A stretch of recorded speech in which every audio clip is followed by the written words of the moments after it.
The obstetric team have recommended that you have a planned caesarean birth, so we have created this short film to support you through this process. We'll show you what happened on the day of your admission to hospital and the steps that you can take after your surgery to help you recover and get home as quickly as possible. Before you come into hospital to have your baby, you'll be seen in a pre-operative assessment clinic where a midwife will explain what will happen. Some women preparing for a stay in hospital are screened for MRSA. You will have samples of blood taken to check for anemia and to confirm your blood type. An up-to-date weight will be recorded and you'll be given some stockings to wear during your stay with us. These are designed to help improve the blood flow in your legs and to reduce the risk of developing clots. In the pre-operative assessment unit, you'll also have the opportunity to discuss the procedure with an obstetric doctor and sign a consent form. In most cases, you will also see an anaesthetic doctor who will ask you questions about your medical history, examine you, and explain the risks and benefits of the different types of anaesthetic available for your birth. If you don't see an anaesthetic doctor in the pre-assessment clinic, this is because they also provide care to women in labour and may have been busy whilst you're in clinic. If this happens, they will spend extra time with you on the day of your delivery to discuss the anaesthetic. This film will also help you understand what will happen. We'll ask you not to eat anything for several hours before you come in for your delivery, and we'll give you special energy drinks to keep you hydrated. Please follow these instructions carefully to avoid your delivery being delayed.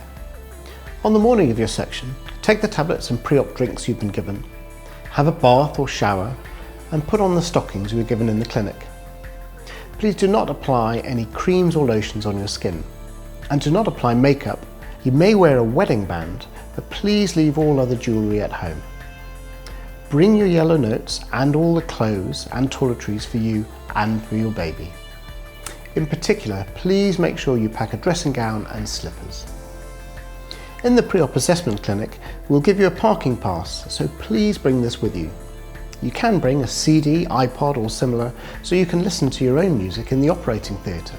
And don't forget your camera.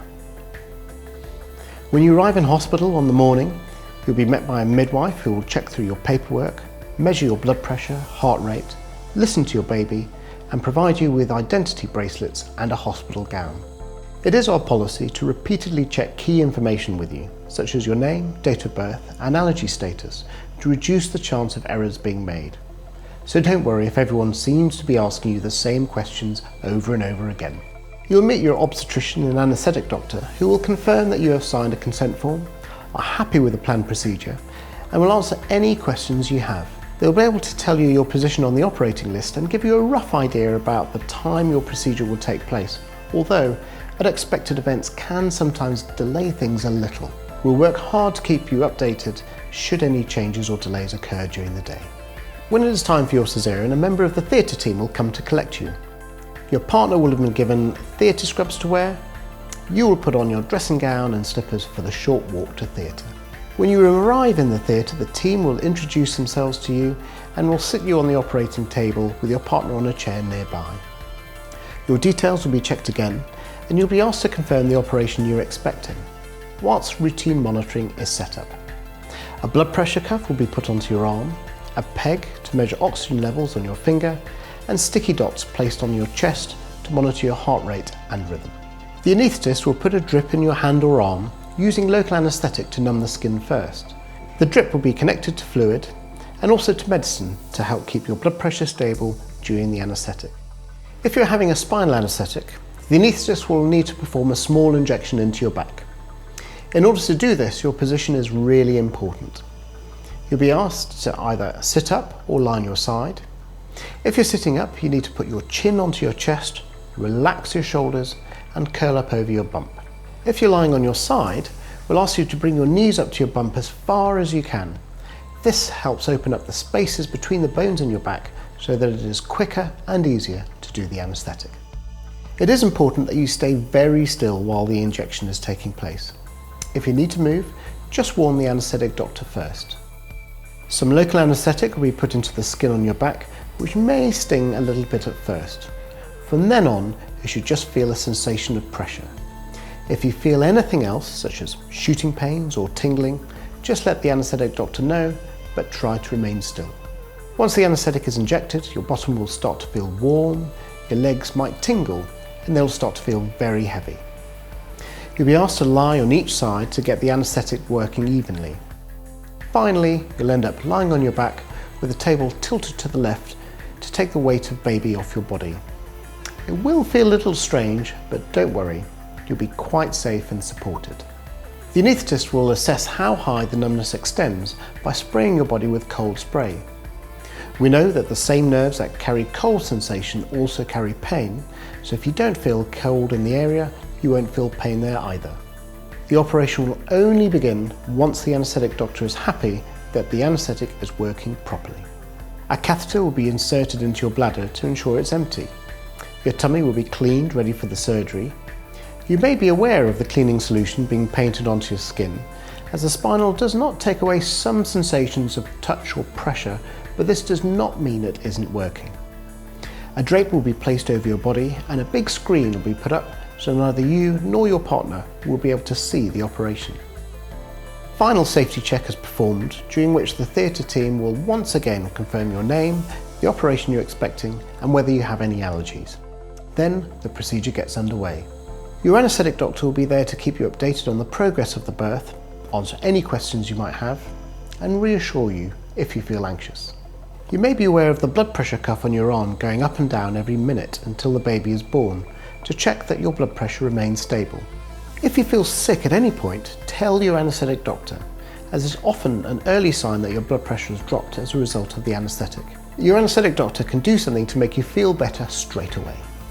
You may also feel like you can't take a deep breath or cough properly. This is normal and happens because the anaesthetic numbs the muscles between your ribs.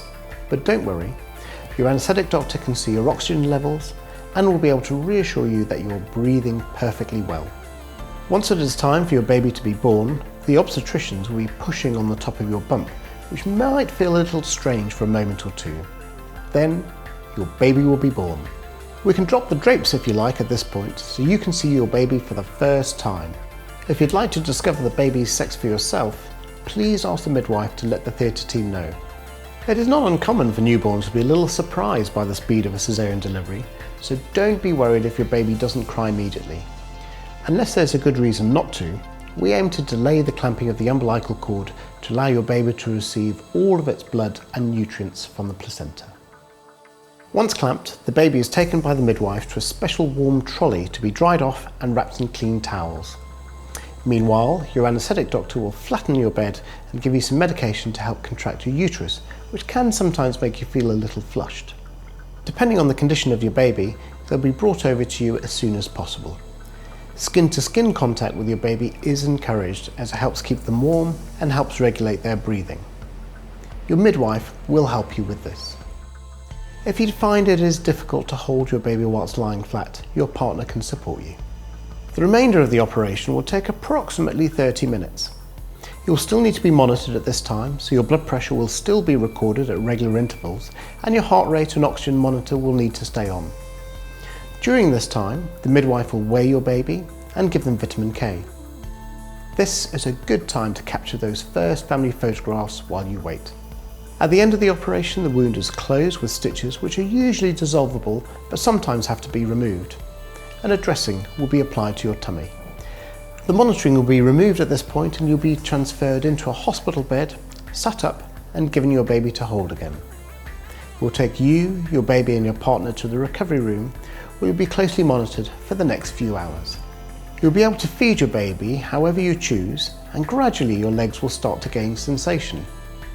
You'll be given regular pain relief as the anaesthetic wears off, which are all safe to take whilst breastfeeding. Please tell us if you're experiencing pain, nausea or any other symptoms so we can give you extra medications you might need. Between 2 to 6 hours after your operation, you'll go to the postnatal ward. Research indicates that the earlier you get up and about and eat and drink, the quicker your recovery will be and the lower the likelihood that any complications will develop. You'll be encouraged to sit on the edge of your bed as soon as possible, and it is anticipated that you'll be able to care for your baby independently. Your catheter will usually be removed around 12 hours after your baby's birth. The amount of urine you then pass will be measured to make sure you're emptying your bladder normally. During your stay, an obstetrician and anaesthetic doctor will visit you to make sure everything is okay after your surgery and anaesthetic. The midwives and midwifery assistants on the ward will help you get your baby feeding properly. Your baby will have routine health checks from a paediatrician and a hearing test. And a blood test will be performed on you to check your iron levels, and you'll be offered iron tablets if the results are low.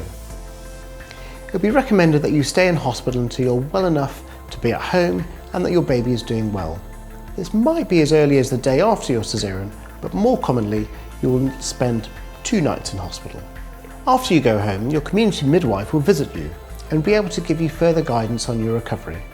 You can also read Top Tips for Recovery After a Caesarean, which can be found on the Following Birth section of the St Michael's My Pregnancy app. Thank you for taking the time to watch this video. We hope it has helped you feel better prepared for your caesarean section at St Michael's Hospital, and we look forward to welcoming you on the day of your baby's birth.